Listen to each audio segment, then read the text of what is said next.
Thank you, Mr. Chairman. And it's a privilege to have for the second evening in a row a midnight debate with Commissioner Vella, and also welcome to the Council. Let me start by thanking all my colleagues who were co-authors of this resolution. I think that we found a unique way in working together to come forward with a very coherent cross-party resolution. Yesterday there was an opinion article in The Independent from Secretary of CITES John Scanlon and the Director of UNDP Helen Clark, in which they stated that the upcoming CITES conference is the most critical CITES meeting in history. And I think they're right. The poaching crisis has reached an unprecedented level, and there is, because of that, a huge pressure on the CITES system. Can we fix it? Can we make sure that it will work in the future in a better way than it's doing now? For Europe, this COP is quite unique as well, because it's the first conference of parties where the EU is participating as an official partner party, and of course that is a very important step. It has led to criticism from two sides, strangely enough, from third countries that are criticizing the EU, that they want to have 28 votes with one voice, like the US, and I hope the Commissioner can explain what the latest state of play is there. But also internally from our own member states. I understood that during the Coreper, where this was discussed, there was quite an intensive debate on what topics the EU should speak with one voice and on which ones with 28 voices. I hope that is not a precedent for the future, and especially because I was present in 2010 at the CITES COP in Doha, and the EU contribution was very, very ineffective. Of course, the European Commission had no speaking right at that conference of parties, and the member states were very disorganized and not united. Of course, there was a common position, but there didn't seem to be any common strategy, and that was quite painful to see. So my question to the Council is, can you please explain how you're going to assure that we are united and speaking with one voice and making the best of the fact that we have a common position there.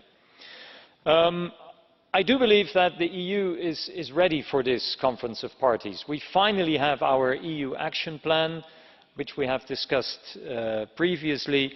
Parliament is now working on its reaction to that. So I'm looking forward to a strong European position. There again, I must say that what's lacking are strong commitments from the member states. Okay, let me come to the resolution. This resolution is different than previous resolutions on CITES. I do believe that it's much more integral and holistic than ever before.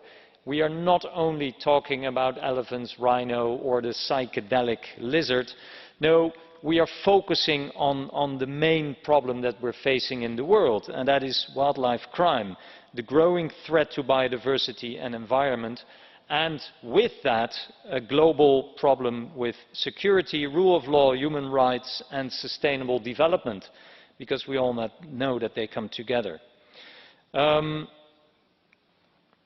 Like the agenda of the Conference of Parties, we focus on different issues than before, like demand reduction, sustainable livelihoods, combating corruption and effectiveness and implementation of CITES. And I must say that success of these elements will really determine the future of CITES. And I would like to highlight 5 elements. First of all, how are the Commission and the Member States going to succeed in getting a stronger enforcement of the CITES rules? It's one of the main problems that the rules are simply not enforced in the right way. And that's not only in countries where we might expect that, that's also in the EU itself. And paragraph 28 of our Parliament's resolution is pretty clear. Also within the EU, we see a large abuse of CITES documents. Secondly, corruption is a fundamental problem, and the EU has tabled a resolution together with Senegal. And my question is, do you believe that this resolution will be successful in Johannesburg? And if it will be adopted, would it be effective in practice as well? Maybe you can elaborate on that. Thirdly, demand reduction. And we see several proposals on the table. And please tell us what is the latest state of play and how we can assist in reducing demand in many countries. My fourth point, and that is about the CITES Secretariat. Everything that we want them to do is putting more work on their shoulders. But if you look at their budget, in real terms, their budget now is lower than it was 10 years ago. So the CITES Secretariat is simply not fit for the tasks that we give it to them. And official contributions are relatively small. So my question is, are both the Commission and the Member States on an individual basis willing to increase their contribution? It will not only help the Secretariat, but it will also show commitment and trust in CITES. And finally, Chairman, the resolution on hunting trophies.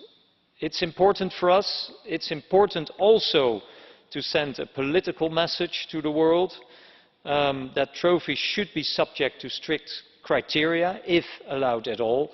But I understood that the USA and Canada do not support the European resolution. So does the Commission and Member States still foresee success in this field?